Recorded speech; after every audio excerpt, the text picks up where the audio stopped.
श्री शिवाय नमस्तुभ्यम। हर हर महादेव। दोस्तों, इस वीडियो में हम आपको एक 5वें नवरात्र का उपाय बताएंगे। जिस लड़के लड़की की शादी नहीं हो रही हो उसके लिए यह उपाय है। अब गुरुजी से उपाय सुनिए। नवरात्रि का 5वां दिन रहा है और मान लो कि आपके घर में किसी बच्चे की, लड़के की या लड़की का या मंगल विवाह नहीं हो रहा हो या शादी नहीं हो रही हो, या उस लड़के लड़की के लिए बहुत प्रयास कर लिया आपने और उसकी शादी हो ही नहीं रही, अथक प्रयास आपने कर लिया और उसका मंगल विवाह नहीं हो रहा, तो ये देवी भागवत में स्पष्ट कहा गया है, देवी भागवत में वर्णन किया गया है, देवी भागवत में वर्णित किया गया और देवी भागवत में कहा गया कि आम का जो पत्ते होते हैं, आम का जो पत्ता होता है, आम का जो पल्लव होता है, उस आम के पत्ते पर हल्दी और सिंदूर, इन दोनों से स्वस्तिक का निर्माण किया जाए। देवी भागवत का संवाद है, बहुत ध्यान देना महाराज। जिन कन्याओं का विवाह ना हो पंचमी के दिन, नवरात्रे की कोई सी भी पंचमी, मतलब जो पंचमी तिथि पड़ेगी, कोई भी नवरात्रा हो, चाहे वो 4 नवरात्रे में से, चाहे वो पौष का हो, अश्विन का हो, चैत्र का हो, आषाढ़ का हो, किसी भी नवरात्रे में आप कर सकते हैं। एक पान के पत्ते पर, एक ही पत्ते पर जो 2 स्वस्तिक बनेंगे, एक हल्दी का बनेगा, एक सिंदूर का बनेगा। बस अंतर इतना है, जो हल्दी का स्वस्तिक है उस पर कंकु के चावल अर्थात रौली के चावल, रोली कुंकू के चावल रखना है, और जो सिंदूर का है उस पे हल्दी के चावल रखना है। इतना रखकर जिस लड़का लड़की का विवाह नहीं होता उसकी हथेली पर रखकर उसका नाम और गोत्र बोलकर महाराज उसको ले जाकर नीम के पेड़ के नीचे उसको रख दिया जाता है। मात्र 3.5 या 4 महीने ऐसे रहते हैं जिसके अंदर उस लड़का लड़की का विवाह पक्का हो जाता है। जिसका विवाह नहीं होता केवल उसी के लिए। परशुराम भगवान को जमदग्नि जी ने कहा, जो कोई नहीं कर सकता वो देव अधिदेव महादेव कर सकते हैं। परशुराम जी चले, सीधे कैलाश की ओर बढ़ गए। जो कैलाश पर पहुंचे तो नंदीश्वर ने हाथ जोड़कर कहा, परशुराम जी आप यहाँ? हाँ, क्यों आना हुआ? मेरी माता का मैंने सिर काट दिया। माता का सिर? हाँ, मेरी माँ रेणुका का सिर कटा। मेरे पिता की आज्ञा थी इसलिए मैंने सिर काटा। तो अब यहाँ कैलाश पर क्यों आए हो? परशुराम जी ने कहा, मेरे पिताजी ने कहा है कि मेरी माँ शिव की आराधना करती है, कोई नहीं कर सकता उसको जीवित, करेंगे तो देव अधिदेव महादेव करेंगे। उनका एक नाम है महामृत्युंजय, जो मृत्यु पर भी विजय प्राप्त कर लेते हैं वो देव अधिदेव। बोल बम का नारा है,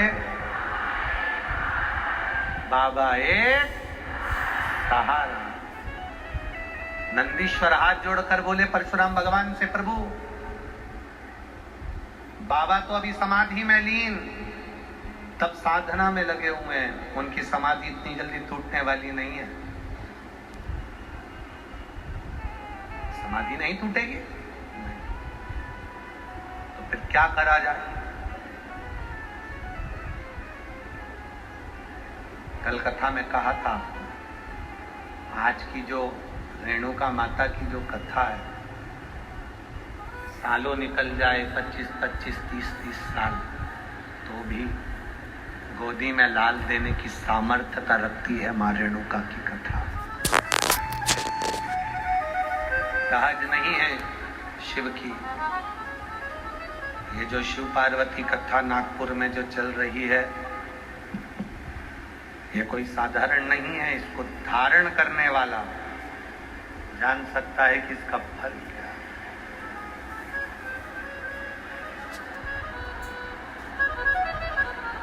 नंदीश्वर ने कहा, बाबा तो अभी समाधि में लीन है, तो फिर मेरी माता का सिर कौन जोड़ेगा?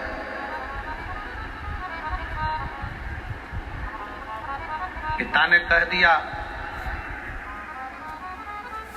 कट गया, मर चुकी है, उसको जिंदा नहीं कर सकते। अब कौन करेगा? और भगवान देवादिदेव महादेव तो समाधि में लीन है। नंदीश्वर ने हाथ जोड़कर परशुराम भगवान से कहा, आप एक काम करिए, शंकर जी के जो परम भक्त हैं तुम रुका जी, उनके पास जाओ। शिव जी के परम भक्त तुम रुका? हाँ। कहां मिलेंगे? शंकर का भक्त कहां मिलता?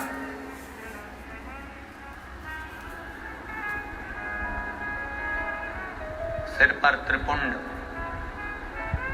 गले में रुद्राक्ष, मुख पर शिव नाम, चेहरे पर तेज।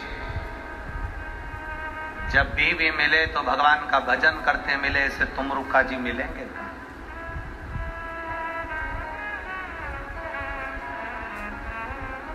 किसी ने पूछा, गुरुजी सिर पर तिलक लगाना जरूरी होता है क्या? हम उनसे कहते हैं, ये महाराष्ट्र से नागपुर वाले रास्ते से तुम सीहोर जाना, गए हो? Subscribe my channel. सीहोर जाओगे तो रोड के दोनों साइड जब जंगल पड़े, वहां पर बड़े बड़े पेड़ दिखाई दें, सागौन के बड़े बड़े वृक्ष दिखे, उन वृक्षों पर सफेद कलर से पुता हुआ होता है। देखिए, आप लोगों ने देखा, पेड़ों पे एक छोटा सा पट्टा सफेद कलर का लगा रहता है, किसी पे लाल लगा रहता है। तो कभी मौका मिले तो वहां पर वन विभाग वालों से पूछना कि तुमने इसको पोता क्यों, तुमने इस पे सफेद चूना क्यों लगाया, लाल चूना क्यों लगाया, लाल कलर क्यों लगाया। तो वो वन विभाग वाले कहेंगे कि ये पेड़ हमारी गिनती में है, जिन जिन पेड़ों पर निशान लगाए ये पेड़ गवर्नमेंट के हैं, इसको कोई काट नहीं सकता। पेड़ पर निशान होता है तो उसको कोई काट नहीं सकता, वो गवर्नमेंट के होते हैं। और जिसके सिर पर तिलक होता है वो महादेव का होता है, उसको भी कोई काट नहीं सकता। आशा करती हूँ वीडियो आपको पसंद आई होगी। वीडियो को लाइक, शेयर, कमेंट कीजिए और चैनल को सब्सक्राइब कीजिए। धन्यवाद।